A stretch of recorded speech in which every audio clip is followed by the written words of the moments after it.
Salut à toutes et à tous, bonsoir Valérie. En ce week-end de Pâques, Alain Bernard nous aurait fait presque oublier d'aller ramasser les œufs dans le jardin. Le géant blond, le terrible 2, l'albatros d'Antibes a déployé ses ailes à Eindhoven pour survoler les records du 100 mètres et du 50 mètres. Si lui marche sur l'eau, eux courent sur des roues. Vincent Bourri et Riyad Salem, nos deux champions français handisport, seront avec nous sur ce plateau après les news de Vaïra Amarou, exceptionnellement programmées ce soir à 20h. On y arrive.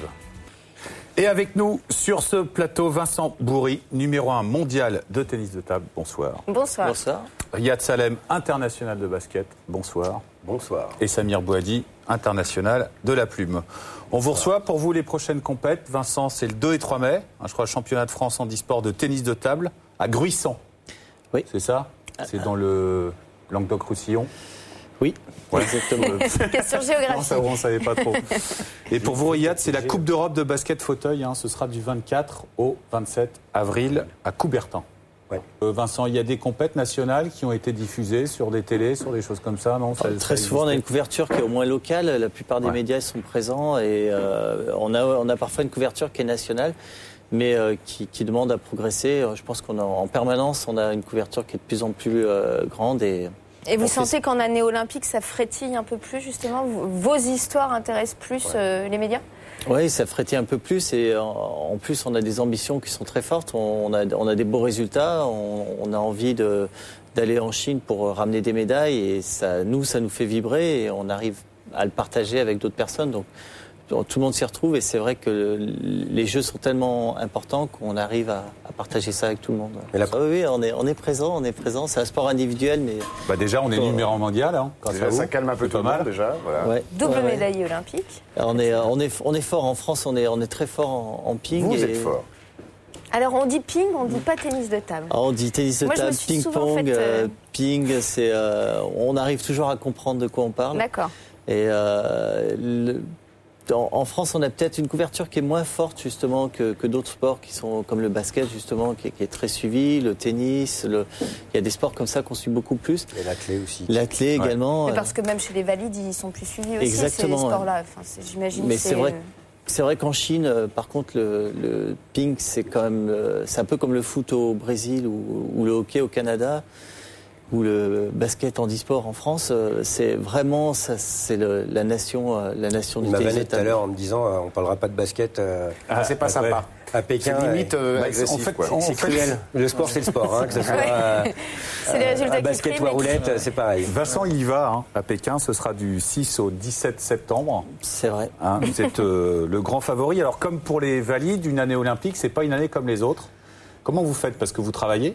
Oui, alors c'est une année qui est pas comme les autres. Moi, j'ai déjà des très bonnes conditions de travail. Je travaille dans une entreprise d'informatique, Hewlett-Packard. Vous êtes chasseur de virus informatiques, mais à haut niveau. Je travaille dans la sécurité, sécurité, y compris les virus, les problèmes d'intrusion, les problèmes de sécurité au sens large de la compagnie. Et j'ai déjà des conditions très très exceptionnelles. J'ai un temps partiel qui est annualisé, qui me permet de faire des compétitions, les stages, les entraînements. Et là, sur cette année qui est encore plus exceptionnel, on a mis en place quelque chose d'assez incroyable qui est, je vais pouvoir être détaché pendant 5 mois pour préparer les Jeux. À 100%. Et 1 mois pour les Jeux et Ils à 100%. sont formidables ces gens-là, c'est bien. À 100%. La HP fait un effort incroyable pour ça et moi je me bats beaucoup. Et HP c'est handicap paralympique, non? Aussi, oui. On attaque un programme de préparation vraiment très fort depuis. La première hier. étape, non, c'est pas la première étape, les championnats de France. Les championnats de France sont une étape. Il y a championnat de France, il y a des stages. Là, actuellement, on a un stage à Saint-Dié-dans-les-Vosges, qui est un petit peu notre deuxième camp d'entraînement, où j'ai fait juste l'aller-retour. On est parti sous la neige ce matin, c'était assez étonnant. Et oui, c'est magnifique. Et on a deux camps d'entraînement un petit peu spécifiques qui sont Chartres et Saint-Dié, plus les préparations qu'on peut faire dans nos clubs respectifs. Et puis moi, en l'occurrence, j'ai des conditions d'entraînement sur le site C'est la première fois d'HP. que vous faites du 100% comme ça pour préparer des Jeux Olympiques? C'est la première fois, oui. Parce que vous avez eu quoi? L'argent à Atlanta, l'argent à Atlanta, le bronze à Sydney, le bronze à Sydney. donc l'or à Pékin. Ouais, on a eu, et puis une grosse revanche à prendre après Athènes où on a fait chocolat à Athènes, 4e place derrière 3 équipes où on avait une chance de médaille. Donc on a une compétition par équipe, une compétition en simple. Je suis très motivé sur le simple, je vais être super préparé, mais aussi on a une bonne ambition par équipe. Alors vous l'avez dit, la France est une des grandes nations du ping. Maintenant je me lance, je dis le ping. Les autres grosses nations, c'est quoi? On imagine qu'en partant à Pékin, la Chine fait partie des grands favoris. C'est qui les plus dangereux? C'est les plus dangereux, c'est clairement ceux qui vont archi dominer les jeux. Mais vos principaux concurrents sont chinois? C'est un Chinois, coréens. On a des Européens extrêmement brillants, Slovaques, les pays nordiques sont très présents. Enfin, tout le monde, quoi, en gros. Il y a une confrontation Asie-Chine, Asie-Europe, et quelques éléments brillants. Il y a des Nigérians, par exemple, qui sont très très forts. Des Brésiliens, Argentins qui vont être très présents. Mais le ping est dominé par l'Asie et l'Europe. L'actualité de la Chine et du Tibet, vous êtes des athlètes, vous avez participé à des Jeux olympiques, paralympiques. Ça vous touche, vous réagissez comment? Vous suivez ça de près? On ne peut pas rester indifférent à tout ça. Après, on a un droit de réserve. Quand on signe notre charte de haut niveau avec le ministère, il y a bien stipulé, pas de politique, pas de religion, voilà, donc on essaye de s'y tenir. Mais après, personnellement, c'est sûr qu'on est toujours sensible dès qu'un peuple a des soucis, que ça soit le Tibet, que ça soit d'autres pays.